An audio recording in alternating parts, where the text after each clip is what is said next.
Assalamualaikum, selamat datang di Literasi Ngopi. Pernah nggak sih ngerasain kayak ada yang aneh gitu pas lihat teman-teman lagi seru-seruan tanpa kita? Nah, itu dia FOMO, atau Fear of Missing Out, sebuah kecemasan modern yang bakal kita urai bareng-bareng. Dalam beberapa menit ke depan, kita akan lihat gimana perasaan ini nggak cuma ganggu pikiran, tapi juga diam-diam nguras dompet kita. Oke, kita mulai dari pertanyaan ini. Coba deh, pernah nggak sih kamu lagi iseng buka media sosial, terus setelah beberapa menit scrolling, tiba-tiba ngerasa hidup kamu kok biasa aja ya? Liatin liburan orang, gadget baru, atau pencapaian teman-teman, terus muncul perasaan cemas kalau kamu ketinggalan? Kalau ya, kamu nggak sendirian kok. Perasaan inilah yang jadi gerbang utama pembahasan kita kali ini. Oke, jadi perjalanan kita nanti bakal dibagi jadi 4 bagian utama. Pertama, kita bakal bedah apa sih sebenarnya rasa takut ketinggalan itu. Kedua, kita bakal masuk ke panggung digital, tempat di mana kecemasan ini dipentaskan setiap hari. Ketiga, kita akan bongkar jebakan finansial yang nggak kelihatan, yang disebut miskin pelan-pelan. Dan yang terakhir, kita akan cari jalan keluarnya, sebuah konsep yang menenangkan bernama JOMO.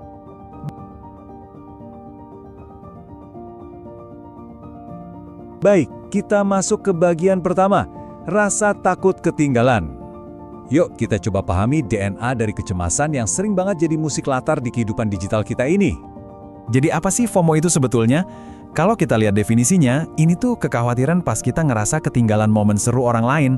Coba bayangin deh, kayak kita lagi ngintip pesta dari luar jendela. Kita nggak diundang, tapi kita bisa lihat semua keseruannya. Nah, media sosial itu, ya jendela raksasa itu, yang kebuka 24 jam sehari, 7 hari seminggu, yang ngubah rasa penasaran alami kita jadi kecemasan yang konstan.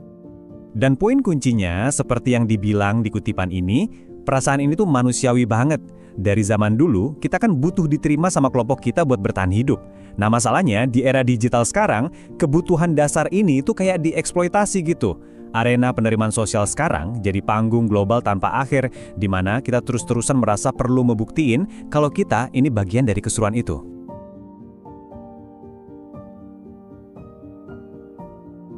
Nah, sekarang ayo kita masuk ke arenanya. Di bagian kedua ini, kita bakal lihat gimana dunia digital itu kayak sengaja dirancang buat numbuhin rasa cemas ini, mengubah ponsel kita jadi panggung FOMO pribadi. Media sosial itu bukan cuma platform biasa, tapi udah kayak mesin yang emang dirancang buat bikin FOMO makin kuat. Caranya pinter banget. Pertama, ada yang namanya pameran sorotan, di mana kita cuma lihat versi terbaik dari hidup orang lain. Terus ada konten real time, kayak stories, yang bikin urgensi palsu, seolah-olah kita harus lihat sekarang juga atau bakal ketinggalan selamanya. Akibatnya apa? Ya, kita jadi terus-terusan ngebandingin realita kita yang mungkin berantakan dengan etalase sempurna mereka.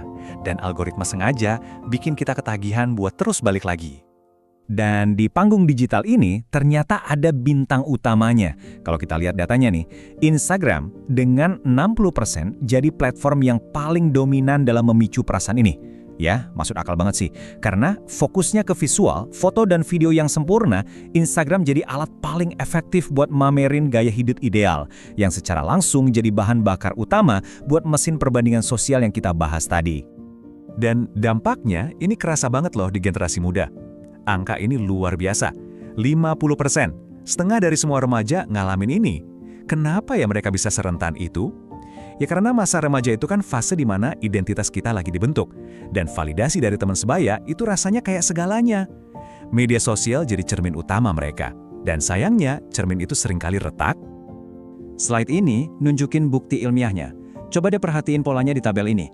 Makin sering kita buka media sosial, FOMO-nya makin kencang. Terus lihat hubungannya sama harga diri dan kepuasan hidup, keduanya negatif. Artinya, makin kita nyari validasi di luar, makin kosong rasanya di dalam. Ini benar-benar resep sempurna buat lingkaran setan psikologis.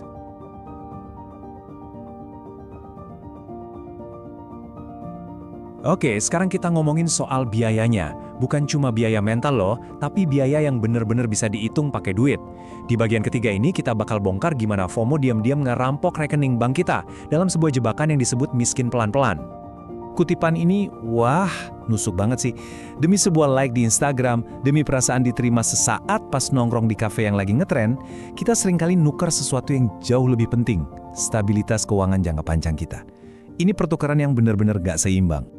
Jadi, apa sih miskin pelan-pelan itu? Ini bukan soal beli mobil mewah yang kita nggak mampu, bukan. Ini lebih kayak kematian finansial oleh 1000 luka kecil. Kopi kekinian tiap pagi, langganan streaming yang nggak pernah ditonton, atau beli tiket konser cuma karena semua teman kamu pergi. Satu persatu emang kelihatannya sepele, tapi kalau dijumlahin selama setahun, wah itu bisa ngikis tabungan kita banget. Nah, ini dia cara kerjanya. Pemasaran kali influencer bikin kita lihat produk baru. Rasa takut ketinggalan promo bikin kita panik. Demi status kita ngerasa harus punya. Dan ujung-ujungnya kita beli secara impulsif. Kita membeli karena dorongan dari luar, bukan kebutuhan dari dalam. Kita jadi konsumen yang reaktif, bukan proaktif. Dan angka 89% ini benar-benar bikin khawatir ya. Ini nunjukin gimana generasi yang lahir dan besar di era digital itu gampang banget bikin keputusan finansial yang impulsif. Tekanan sosial buat YOLO atau You Only Live Once itu sering jadi alasan buat ngorbanin masa depan demi seneng-seneng hari ini. Inilah mesin utama dari fenomena miskin pelan-pelan itu. Oke, kita udah bahas masalahnya, mekanismenya, sekarang waktunya kita ngomongin solusinya. Di bagian terakhir ini, kita bakal coba balikin keadaannya. Kita akan beralih dari rasa takut ke sebuah alternatif yang lebih tenang, sadar, dan sangat memberdayakan. Perbandingan ini jelas banget ya bedanya. FOMO itu tentang reaksi cemas ke dunia luar, sementara JOMO itu tentang aksi sadar yang fokus ke dalam diri kita sendiri. FOMO bikin kita nyari terus, JOMO ngajarin kita buat merasa cukup. Ini perubahan pola pikir yang fundamental banget. Jadi, JOMO atau Joy of Missing Out itu bukan berarti kita ngurung diri ya, sama sekali bukan. Ini lebih ke soal memilih dengan sadar. Ini tuh kebahagiaan yang datang pas kita berani bilang enggak buat hal-hal yang enggak relevan, supaya kita bisa bilang iya buat hal-hal yang beneran berarti buat kita. Terus gimana caranya? Nah ini dia peta jalannya. Nggak perlu langsung drastis kok. Mulai aja dari langkah kecil. Dari yang teknis, kayak ngurangin waktu lihat layar, sampai yang lebih dalam kayak latihan sadar diri. Nah, poin nomor 5 ini trik jitu banget. Tunda pembelian. Coba dikasih jeda 24 jam. Sering banget keinginan karena FOMO itu bakal hilang sendiri.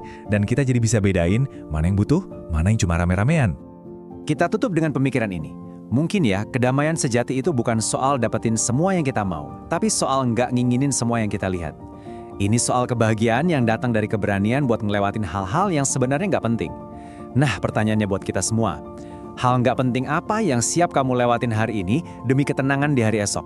Semoga pembahasan ini ada manfaatnya ya.